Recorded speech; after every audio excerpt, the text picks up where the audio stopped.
All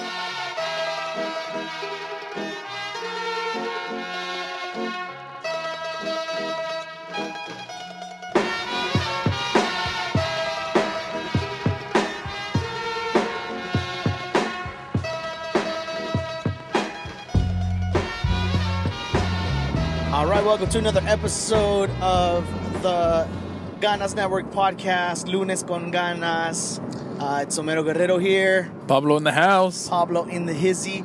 As you guys can hear, we're actually on the road right now. We're in Las Vegas. Coming back from Vegas. Coming back, going back to Cali. We came out here for a really cool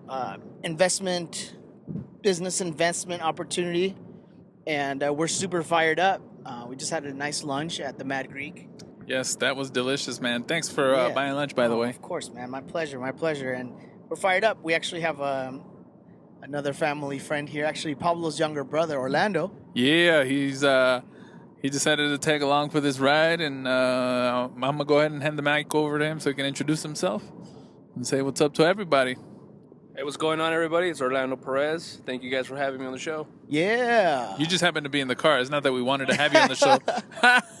That's my brother, by the way. Yeah, that's my brother, by the way. Yeah, but it's a fun time out here in Vegas. It was a really quick trip.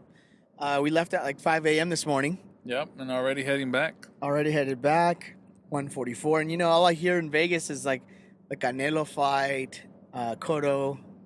And that's cool. But I think we need to focus on ourselves a little more and less energy towards making other people rich and famous. They're doing just fine. Do you? Exactly. I agree with that 100%. But you know what? There's a lot of big bets that are going to be made tonight. That's for sure. Yeah, I mean, how about last weekend with Rousey? Wow, dude. Talk about upset, right? Big time. She got her ass whooped.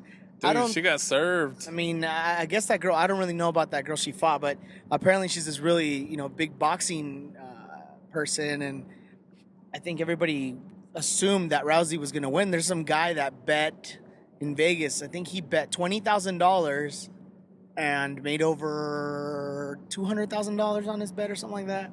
Some crazy number. Yeah, the odds were 19-1. And so if he bet on home, I mean, the payout on 20 grand is 19-1. So what is that? Like almost $400,000? I don't know, dude. A ton of money. Yeah, dude. A ton of money. But anyways, guys. Come up. Yeah. It's just, it's exciting. Another wonderful day of life. But here we are, recently the massacre over in Perez. I just got to correct myself on the previous podcast, Pablo. I realized that I kept on saying the city of France. How freaking stupid, huh? Chica. Se nota que no salgo de California porque the city of France. So yeah, the massacre. Yeah, pero ibas a decir Perez, California. Perez, yeah. No, it wasn't next to San Bernardino? No. Paris, France. The Wrong city of Paris. Place. The city of love. Oh, no. Paris is the city of love. That's right. And, France has retaliated and started bombing Syria, I believe. Yeah, man. It's crazy to see, like, how quickly they took action. And that just goes to show, like, the difference between our country and their country. They didn't hesitate to pull the trigger. Within 2 days, they were already firing off. And then if it was us, we'd have to vote. And then we'd have to take it to the House. And then we'd have to see if Senate's going to approve. Right. And then, obviously, Obama, he can veto, any decision if he doesn't feel comfortable with it.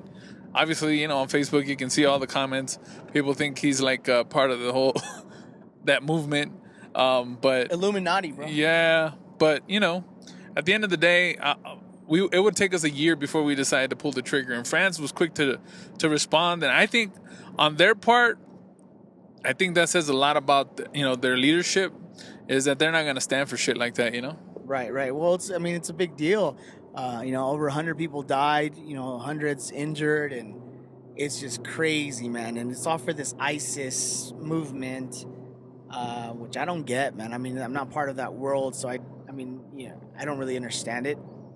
I don't either. I need to find a good Muslim friend, because I understand that there's a difference between being ISIS or supporting ISIS and being Muslim. They're two different things. Muslims, I think, they got a bad rap because they get a bad rap because of all the Muslims that use, their religion to hate on everybody else except their own. But I know there's Muslims out there that show nothing but love, and I don't think they have an ounce of hate in them. It's just, unfortunately, the entire religion's got a bad rap. Right. Well, we have to remember that ISIS is just a part, a small, tiny part. It's an extremist group.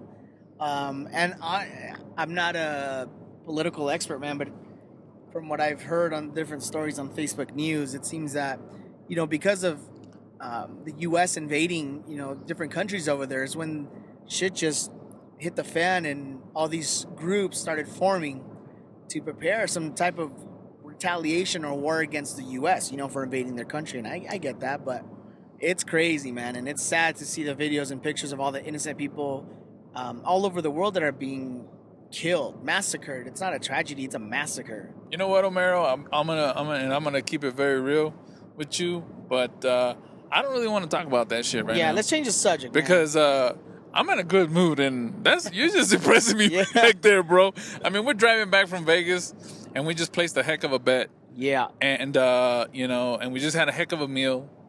And we're all in high spirits, so don't bring me down, bro. Yeah, that's true. Let's change the subject. On better news.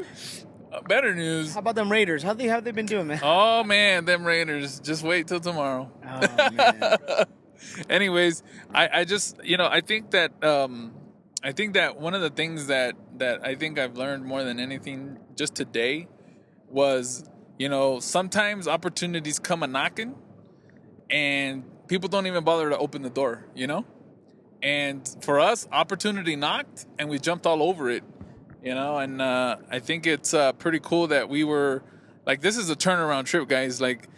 We came to Vegas, but we didn't come to Vegas to party, Yeah. It was we got up, we left the house right at 5 in the morning, like we said we would.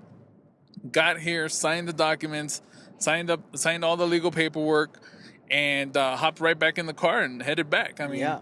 When business calls, when opportunity knocks, I mean, you better answer that door because it don't come around all the time.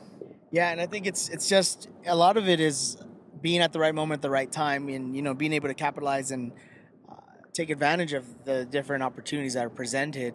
I think a lot of the times people, because of fear, because of lack of resources, people choose to not take advantage of certain opportunities, whether it's investing in a business, whether it's investing in a book or a seminar. There's always different things that come up, possible potential opportunities that can turn into something big.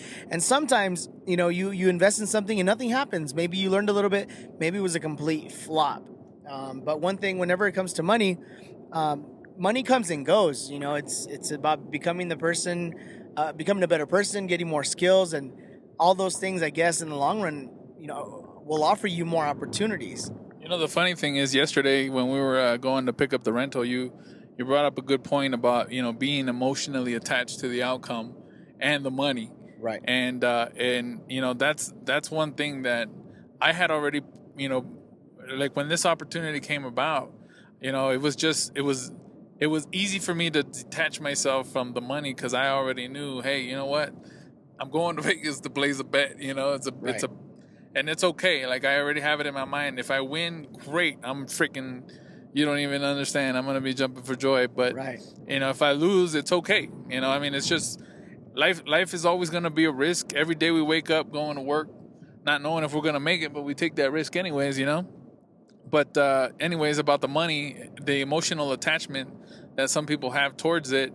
I mean, I know when you're scraping for dollars, when you're scraping for money, when you got too much month at the end of the bills, or what is that saying? Too much month at the end of the money? Oh, yeah, too much month at the end of the money.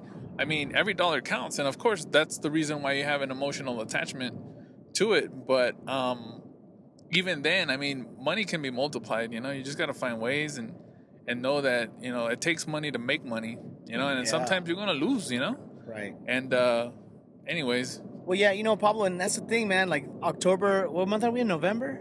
Yeah, November. When did you go to your trip? Last month, October? To Pittsburgh? Yeah. The beginning of November. Oh, November. So it's been this month. This month has been a good month for me. The last 90 days have been great. I've been able to, make a lot of money, save a lot of money. And it's just about, I guess, preparation is key, man, because you just never know when an opportunity is going to knock. But if you're never prepared, first of all, expect greatness, prepare for greatness. That way, when a moment or an opportunity comes to you, you can say, wow, I'm glad I can take advantage of it and participate and see what happens, versus saying, man, I haven't prepared at all for the last couple of years. I unfortunately don't have any money to do anything. I'm going to have to miss this boat. And I made that mistake. I mentioned to you guys earlier, I made that mistake 3 years ago. I was presented a company and I wasn't very interested, but it was in the very beginning. I could have invested my time and money in this company very, very early. And by now, I mean, most of my friends that are working with that company are making, $250,000, $500,000 a year. And it's like, shit. You're like, damn. I was like, damn, I should have, because I was right there in the beginning. But it's okay. It's another life's lesson. I made a lot of money after that in spite of that, but it's okay. It's just preparation.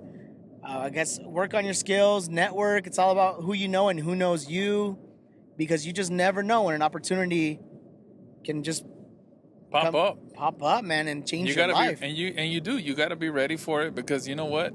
It drives me bananas when, and I remember, I come from the MLM world, network marketing, and it used to drive me nuts when I would sit down with people and tell them they had to invest like $150, $250, $500, whatever the amount was to join and start their own business. And they would say they didn't have the money. And sometimes you're sitting down with like 30, 25, 28, 30, 35-year-old people. And I'm like, dude, obviously what you're doing isn't working. Like, something's not right. Like, something's not clicking. How do you not have $500 to invest in something that can potentially change your life? And I'm not saying that, network marketing is the only way, but I'm just saying, like, what if somebody came and said, hey, I'll give you your dream house if you can get $500, right. If you can give me $750, what would you go do at that moment in time if someone presented you with that opportunity and you don't have $750 saved up in your, I work in the credit world, obviously, Omero, I run a credit repair company, and I see people's credit all the time, but usually I can tell a lot by a person's credit, also kind of how their finances are ran.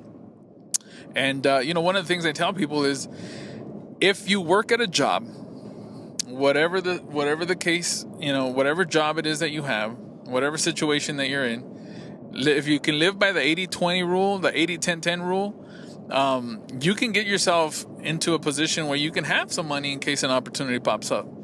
You live off 80% of your income, 10% goes into a savings account, and 10% goes into what's called a fun account.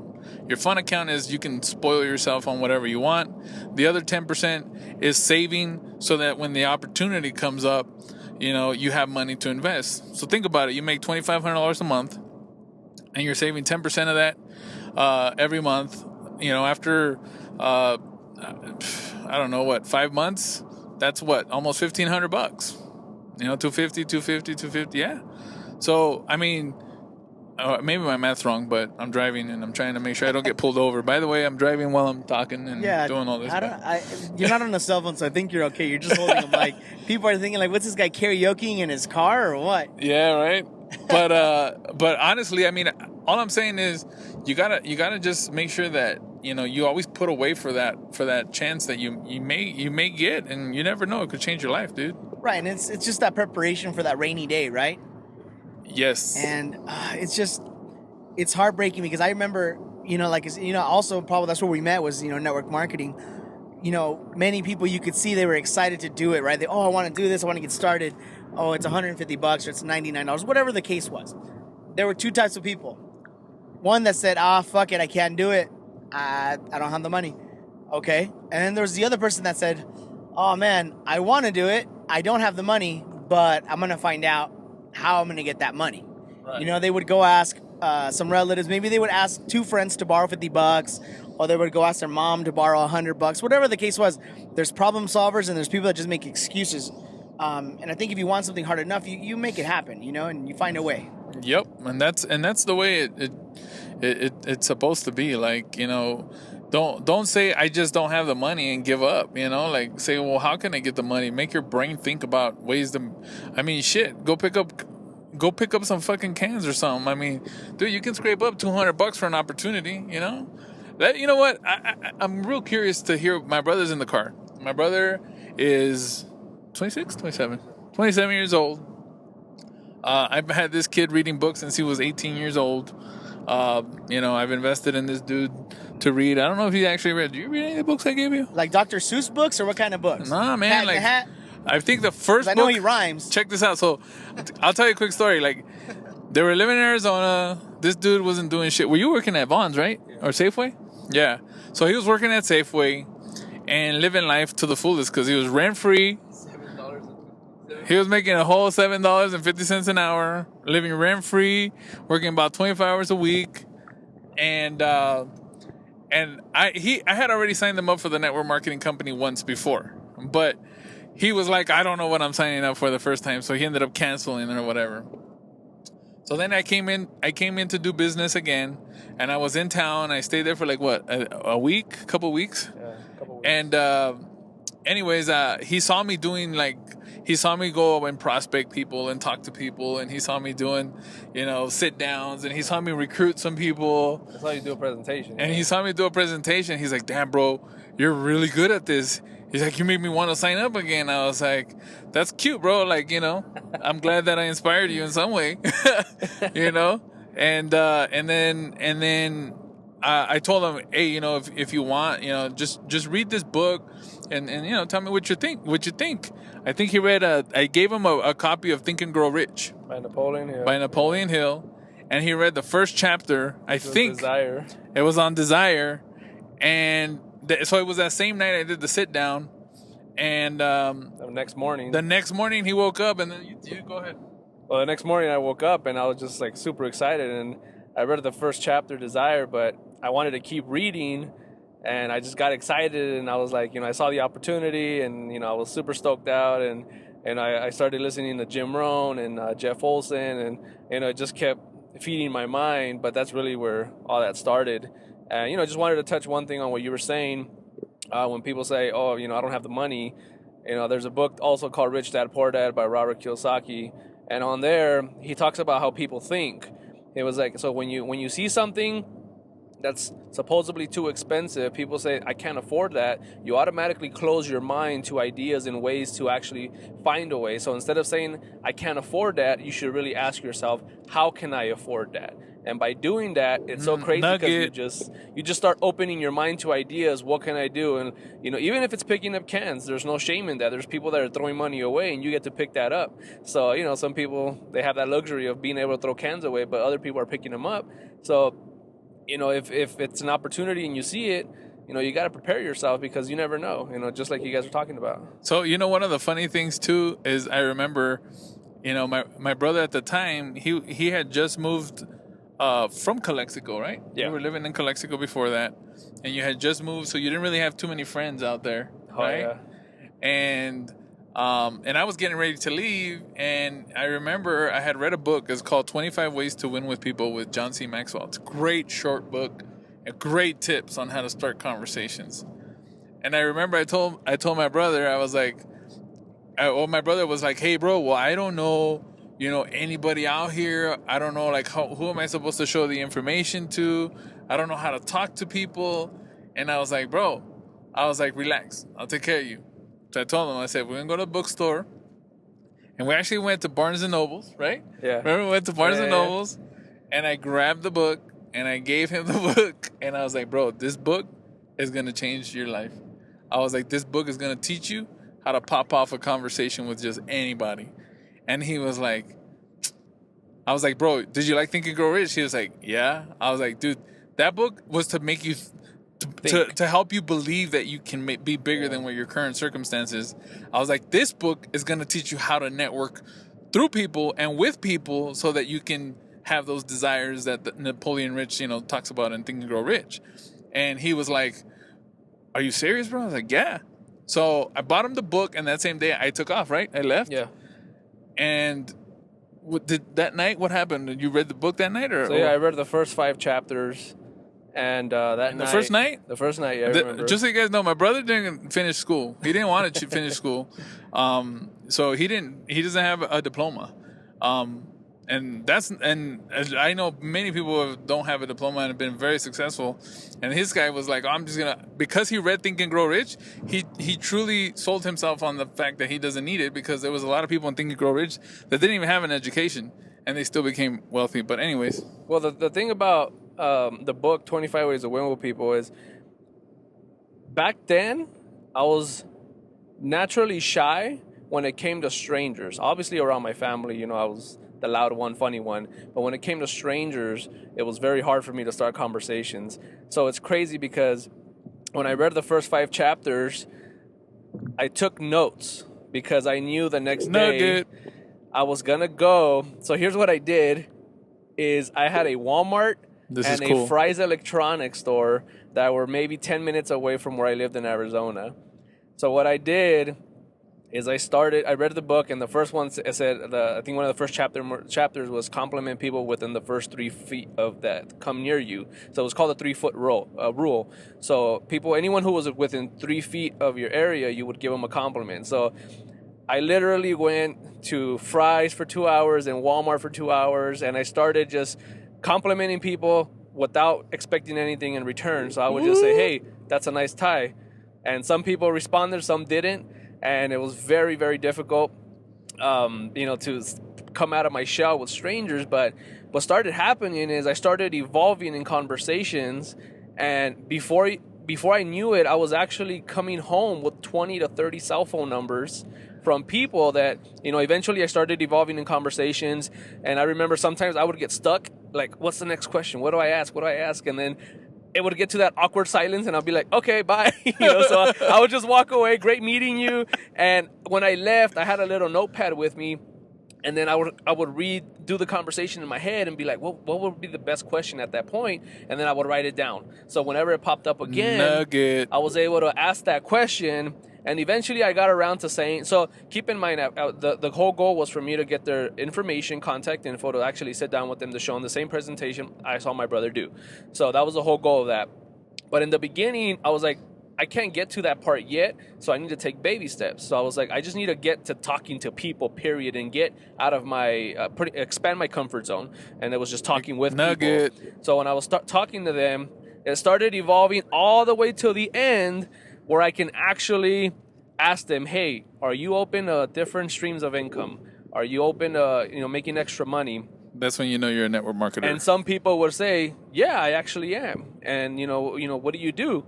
And then, I'll be like, you know what, I can't talk right now, but let me get your contact info. I'll be more than happy to give you a call and we can sit down and talk. And he was like, yeah, sure. So that's how I started. Because I lived in a town where I didn't know anybody. So, normally when you get into a business, they tell you to talk to your warm market, which is friends, family. But create a list, huh? Create a list, yeah. But at this point, I was all the way in Arizona. I was 12 hours away from where I was born and raised. So I pretty much went the hard way. But in that process, it made me who I am today, where now I can talk to anybody. Oh, man. So yeah, let me just intervene on that. So me and my brother, we work together. We run the credit repair company, Metrofundfinancial.com. Check us out. And, honestly, even here when he got started, he already had the personality. He's evolved over the years, his skills of talking to people, prospecting people, looking for business and whatever. And even here, it was a new industry, so he was a little nervous. But, I just want to compliment my brother because, honestly, he's evolved into a master networker. I mean, everywhere he goes, everybody knows who this guy is. I mean, he has become the person who now is introducing new people to his network and making the connection. So he's no longer... It doesn't seem like he's the one who's out there looking for new connections, although they do happen. But he's the one who's bringing the new people now and helping them connect with others without him asking for anything in return. I mean, that's what a master networker is. When you get to a point where you no longer are the one who's looking for business for yourself, but you're looking for ways to how you can help your fellow, friends or entrepreneurs or salespeople or whatever, no matter what regard it is, try and connect them with someone that may be able to help them, and you just get yourself out of the way. And that's what a master networker is. And this guy has flourished. I mean, this guy could possibly write a book one day. We'll capitalize off of that, brother. Well, I think the key thing is, the less you talk about your business, the more business you will get. Too many people come into your face and they shove business cards, but they don't even get to know you. Obviously in the beginning, I didn't really know how to network like, how I do now, but now I don't even ask for business. I just try to connect, the sales rep for maybe a vacuum company and connect them with someone who installs carpet cleaning or whatever, and just make the connection there. You see that? That's awesome.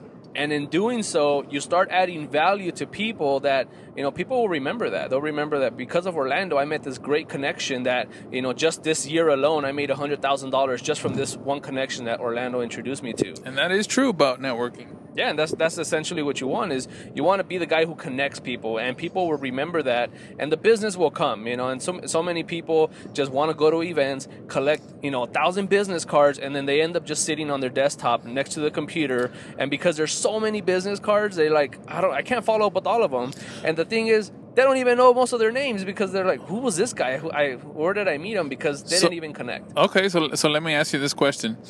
When is an appropriate time to follow up with your new contact, with the new business card? I mean, obviously, one of the things we talked about, you and I, we've talked numerous times on networking tactics or whatever, is obviously building relationships, right? Building, yeah. So when you get to a networking event or a networking mixer, obviously the first thing you do is, you shake hands, you introduce each other in your business, what you guys do, and then you ask for each other's business cards. Obviously, a relationship isn't built there, right? No, they are. So when is it an appropriate time for you to follow up and try to establish the second connection with these people? Well, how long should somebody wait before making a connection or a follow-up phone call with one of these people? It should definitely be the next day. That's what I try to do my best to do it the next day, because you're still fresh on their mind. Correct. So here's the thing: is before, when I first started networking, I used to take tons of business cards with me. Now I only take about 3 to 5 business cards with me. The reason I do that is because my business cards are money makers. Exactly. And I just don't give them to anyone anymore if I don't make a connection with you where I feel like because when I introduce myself to someone, I don't even ask them questions really about their business. I try to get to know them as a person. Who are you? Do you have family, kids? What do you do for fun? What did you do exciting this year? And you get to know them, and before you know it, at the end of the day, it's like you guys are at a bar having a drink. That's what I'm talking about. And to me, that's the key. Is like if I can't have a beer with you, sit down and just be me and you be you, then we can't do business together. Because if you're someone else in front of me, I can't trust to refer you any business because I don't know how you're going to be with them. I think that's very smart, because you get to select who you want to work with. Exactly. Versus feeling like everybody has to be your client, because sometimes you get lost and overwhelmed with so many business cards and you don't even know who to call or who to start with, or there are people, unfortunately, everyone in this car came from network marketing. This is where we started learning a lot of our education on how to become an entrepreneur. But one of the things that I've realized is that when you're in network marketing, you get trained to prospect, and sometimes some of these guys will introduce their traditional business to you, like, hey, I'm a plumber, and I do plumbing, and this is my profession, and they say, hey, I'd like to sit down with you and see how we can refer each other business. Yeah. And you're thinking, great, I'm going to have a plumber in my Rolodex, right? And I'm going to be able to have a plumber in my network and be able to give him business, and vice versa. And then you go to the sit down, And then what happens? They pitch you on the network marketing company that they have, and those are bad intentions. So that's just bad networking, period. Because now you feel like you've been booby trapped. It's like, and now you got to sit there and listen to the whole 3-hour presentation. Has that happened to you? That's plenty of times. It just happened to me last week twice with the same company, different people. Just don't say the name of the company. No, I won't. But Primerica. One of the things that I went to a chamber like 3 weeks ago. And it was 5 chambers in one, and we were all on a yacht. So there was about 300 to 500 people there. And as soon as I looked at the room, for a quick minute, I was actually overwhelmed because I was like, oh my God, I got to talk to everyone here. And then I quickly psyched myself out, and I was like, no, hold on. I was like, I'm not here to connect with everyone. I'm here to connect with maybe 2 to 3 solid connections, because I can get more done with 2 to 3 solid connections than someone who collects 1,000 business cards. So when I did that, I calmed down and I grabbed a drink. And I was like, I grabbed a drink, I got Jack and Coke, and I started kind of walking the room, and, I started introducing myself and just waiting to meet that solid connection. I ended up making 5 solid connections. After that event, we all went to Outback Steakhouse, and that's where the real relationship started, not at the yacht. So when we went to Outback Steakhouse, we were all having dinner, and we got to know each other. And at the end of the night, I actually left with a potential client. The guy was like, hey, you know what? I have a referral for you. This guy's looking to buy a house, and his credit's a little messed up. So I was like, yeah, no problem. But I never once really talked about my business. I just connected with them. And the byproduct of that was going to Steakhouse, which is the after event. That's where the real relationships are happening, not at the actual chamber. And when that happened, I was like, man, this is awesome. I was like, now that I look at it, my job is really just talking to people and getting to know them genuinely, not trying to pitch them my credit repair business, not trying to pitch them on anything. But, once you bring value to people and connect them with other business owners, connect them with people that, they can potentially end up being best friends and then referring each other business, you become this person that they hold you up at this high standard. Because they're like, man, because of Orlando, I know this person, and I've made $100,000 of business because of this connection, and that's all thanks to Orlando. I don't do it for that reason, but that's just what happens. And all of a sudden, everyone wants to introduce you to their network, right? Everyone's referring their cousins, their families, and that's the best compliment you can get, is when someone says, I'm sending you my mom so you can fix your credit. That's the biggest thing I can ask for, because they're trusting me with their mother's credit, that I'm going to fix it, which we do, and that's the best compliment you can get, referrals. So with that, I'll give it back to Pablo and Omero. You guys can. Yeah, I mean, well, no, hold on. I wanted to keep the mic, dude, because you're killing it. You're dropping so much knowledge right now, and it seems like you found the magic of the event after the event, right? There's always at a networking event, everyone's kind of proper and maybe doesn't want to open up completely, but when you go to the after event to go have dinner, people take off the tie, they roll up their sleeves, and you get to see more of the genuine side of who they are, and that's you can use that to your leverage, because genuinely inside, Orlando, you're a really nice guy. Genuinely, you're humble, you're smart, you're charismatic. So I'm sure that when people like you already, then they see you after the event, they're like, oh man, this guy's real. It wasn't just a front. Exactly. And let me tell you, man, you can tell a lot about a person after 3 drinks. You really get to know them. That's when you really know who they are. Yeah. And the tie comes off, and the whole I'm an entrepreneur and all that comes off, and all of a sudden you get to know who they really are. But I think the best thing is just one of the best questions that I've asked people, and you genuinely ask them, is, what's a good referral for you? And when you ask them that, now you're really now you're really trying to understand their business. You're not just saying, so what do you do? Because everyone in the chamber says that. What do you do? What do you do? What's your business? What's your business? So what you want to do is get to know them after the event, obviously got an after event, and just genuinely ask them, hey, so you know what? What's a good referral for you? Like, if I'm out in the world and networking, if I hear a keyword, what's that keyword for you? Is it a business owner, small business owner? Is it an attorney? Is it a lender, a realtor? What's a good connection for you? And, people actually love that, because now you're taking the time to ask the extra questions. Right. It's more genuine interest. Yeah, more genuine interest. But, when you really get to know them, now you're like me personally, I'm like, man, I really want to help this person, you know? I really, truly want to help this person. And I actually start thinking, because I have a huge friends list on my Facebook, and I'm like, who do I know that I can connect them with right now? Right. And I've done it before, you know, with my friends from like escrow. I connect them with realtors, and I just promote him. Hey, have you worked with my buddy Lance, you know, with escrow? Oh, no, I heard of him. Oh, you know what? I got to connect them. So on Facebook, I create a group message, and I introduce them both on there. Nice. You know, Big nugget right So I there. just say, hey, Lance, this is, you know, my buddy Paul. Hey, Paul, this is Lance. He's with escrow. I hope you guys connect and do business together.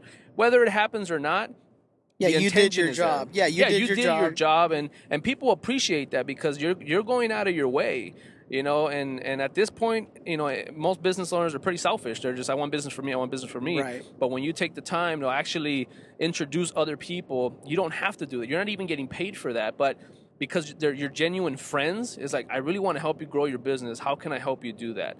And it took me time to do that because when I first started, you know, I'm young, I don't really know many people, but now that I've been networking for like the last 2 years, I've been making great connections, and now I'm at that point where it's starting to show in me when I'm actually referring people, because like, hey, you know what, I did meet a general contractor and you do HVAC, so I think you both can connect, right? So now I'm connecting people, and I'll call them, hey, you know what, bro, I got a business card for you. Even though you didn't show up to the event, I got the business card for you. I'm gonna send you the email so you can email him. I told him about you. Send him an email and see if you guys can connect, and let him know that he met Orlando, right? So people do that.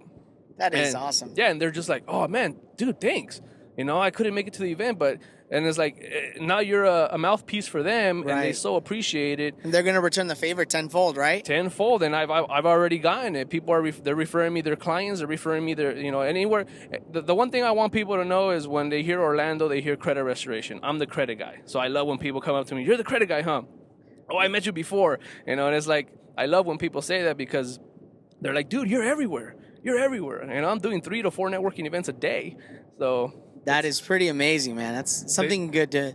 That's a good reputation to have. They say, work so hard to when you walk into a room, you don't have to introduce yourself. Right. That's pretty awesome. That's cool. It's just amazing, and I'm so proud of you, man. It's great to see you grow, and the cool thing is that you're still growing. You're very, very young. You know, the best is yet to come, man. There's no doubt that, you know, more opportunities are going to present themselves to you, and it's just killer, man, to see your progress and see. Because I remember you from back in the prepaid legal days, man. You're a young guy, very excited, and just willing to learn. You were always taking notes, man. I remember that. You always had a notebook and a pen, always taking notes. Very, very, very, very like student mindset. Always in a student mindset, and there's mad respect. Thanks, man. Appreciate it. So it's exciting, man. Woo! And you know what? A lot of you guys don't know this, but this guy's gifted, man, in so many ways. He actually, he's recorded some dope rap songs. He's a writer, hip hop rap. He can write some sick rhymes, dude. It would be cool if you just spit like just a few. Just freestyle a few bars and or something cool. No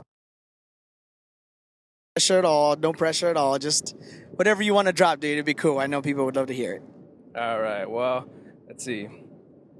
Now, I just got something to mention. Let me please get your attention just for a quick second. I just hope you get the message. Now, if you're already motivated and reaching your goals, then by all means stay on your grind and get your dough. This message is for those who are slouching up on the couch, trying to figure out in life why the hell they can make it out. The same people who don't bother to expand their mind. You tell them to read a book and they say it's a waste of time. Woo! You're sitting on the couch trying to figure out why you're stuck. Maybe it's because you're basing success on pure luck. Or maybe because you hang around bums and not professional. Success is not by accident. Success is all intentional. You're probably the type who's daydreaming up in La La Land, trying to act like you can reach the top without a game plan, trying to cover up your true colors like a spray tan. Come on, man, I can see right through you with my Ray-Bans. First step, realize you're not where you want to be. You have to be brutally honest with your reality. Otherwise, you'll find excuses and look for sympathy. Real leaders don't blame, they accept responsibility. Step 2, time to figure out where you want to go. Grab a paper and pen and start writing down your goals. It's going to take some time for you to figure it out. Ah, man, I lost it. I'm sorry. Sick, I was put on the spot. That was dope. Sorry about that, man. There you go, guys. Damn, man, that's dope. Where can people find you, or how can people connect with you? You're the master networker, man. I would love for people to connect with you and see the type of stuff you do on, I don't know, social media or YouTube, what do you got? I mean, just go to my Facebook, type in Orlando Perez.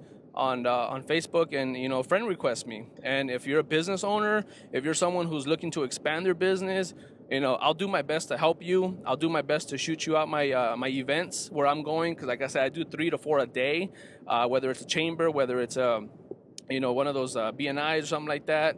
You guys can come out and just mingle with people, and that's what it's all about. It's about connecting people. I know the Hispanic Chamber is a great event for me, so if you guys want to come out to that, I'll be more than happy to give you the events that I go to, so I can connect you with business owners. But remember, if you're not out there hustling and promoting your business, no one else is. So, there's a lot of competition out there, but if you just keep showing up consistently and, what's that word I'm looking for? Persistently, you want, with your persistence, you definitely want to be out there, promoting your business, making connections, and overall just making friends. Get a brand new circle of friends. Like I said, right now, you want to, you hang around bums and not professionals. Success is not by accident. Success is all intentional, and you have to be intentional with success. You got to go out there and know, I'm going to make 2 solid connections today and just have a goal. I'd rather you make 2 solid connections and grab 100 business cards, because at least with those 2 solid connections, each person knows at least minimum of 250 people on their phone. So if you make a solid connection with one person, that person is more inclined to actually refer you their 250 contacts. And that's what it's all about. Wow, man, dropping some real knowledge, man. Bam, that's my little brother. Right, man, and that's a trip, Pablo. I mean, you as a big brother, Pablo, you must be very proud. Obviously, you've known your little brother since he was a baby. So, I mean, you must be a proud big brother, man, Very seeing your brother grow. And to see my brother, like I said, I've been able to see him evolve in the last, has it been 10 years? It's crazy. It's amazing to see. But, it just also goes to show that not only association is everything, because, when he was in Calexico, he was hanging out with a different crowd. And then, when he was around the network marketers, then that's when his association, started to change. But not only the power of association, but the books, through the process, he's blossomed into this person that he's become today, and it's all because after you get a taste of it, you can decide at that point if you want more, and he's chosen to want more, and that's what brings us now to the point where all 3 of us are in a car, in the same car. And it's all because of an opportunity, and all of us were willing to jump on it. Had you asked him this maybe 10 years ago, if he was willing to do something like this, he'd probably be like, yeah, right. That stuff doesn't happen to people like us. Right. But it's different. He's definitely evolved, man. And it's really cool to see that about my baby brother. That's so cool, man. That's what's up, guys. So the good news is that you're not a rock, you're like a big tree that can grow as big as you want, actually no, because trees get chopped down, but you can grow and develop yourself and find new ways, and whether it's through the audios that you listen to, the books that you read, or the live events that you attend, or the type of circles that you run with. That's why it's so important to surround yourself with great people, guys. But we're gonna hit back on the road, make sure that that Pablo stays focused on the road here while we're driving. He's doing about 77 on the 15. Don't want any tickets. But no tickets. Oh shit! But anyways, guys, thank you for tuning into the podcast. This was fun. Yeah, man, this was dope. We just freestyled it in the car. That's the beauty of technology, man. I just brought my laptop and the mics, and I was like, let's do it. Yeah, man, it was cool, man, and just to get the nuggets that we got today. There's a lot of good nuggets, man. Good job, bro. And since we have Orlando here, let's leverage him. Number one, I want to first thank one of our sponsors, J&R Landscape. J&R Landscape Shout out. Could take care of any residential or commercial landscaping needs, whether you want to do irrigation systems, pavers, drought tolerant, anything that you need landscaping. Go to jrlandscape.co, jrlandscape.co. And our second and our first sponsor ever, Metrofund Financial. Orlando, right. I would love to hear your quick 30 second commercial. Elevator commercial for Metrofund Financial. Well, hello everybody. Again, my name is Orlando Perez with Metrofund Financial, where we specialize in credit restoration.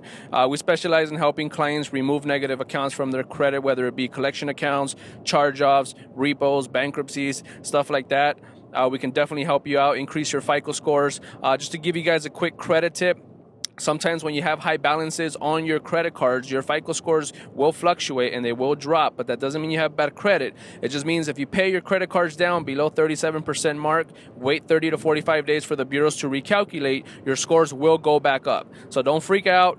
Just know that the reason your scores are dropping is because you have high balances on credit cards. Other than that, if you do have collection accounts, give us a call at Metrofund Financial. We can definitely help you out. My personal cell phone number is 831-776-3447. We'll be more than happy to give you a consultation. All right, what's the website? www.metrofundfinancial.com. All right, well, there you guys have it, everybody. Well, thank you for tuning in. Also, make sure you visit our page on iTunes and leave a nice review. We really appreciate all the love that we've gotten so far. Yeah, man, hook us up. But keep them coming, keep them coming. You know what's cool is that as I was researching, looking for other podcasts, I noticed that ours popped up on like associated with or similar to. It's pretty cool. Oh, that's cool, man. Yeah, the downloads are going up every episode. I'm noticing more and more downloads. That means more and more people are getting access to this. So don't just be selfish and hoard this information. Make sure you pay it forward and, let someone that might get a benefit out of all the different content that we talk to. As you guys can tell, we sit down and talk to different types of people that own businesses, people that do marketing, networking professionals here like Orlando. So there's a little bit of everything from everybody can learn. So anyways, much love. Make it a great week. Lunes con ganas. Crank it up. Putting it down. This is your time. This is your week. Make it happen. Omero Guerrero signing Pablo. out. Deuces.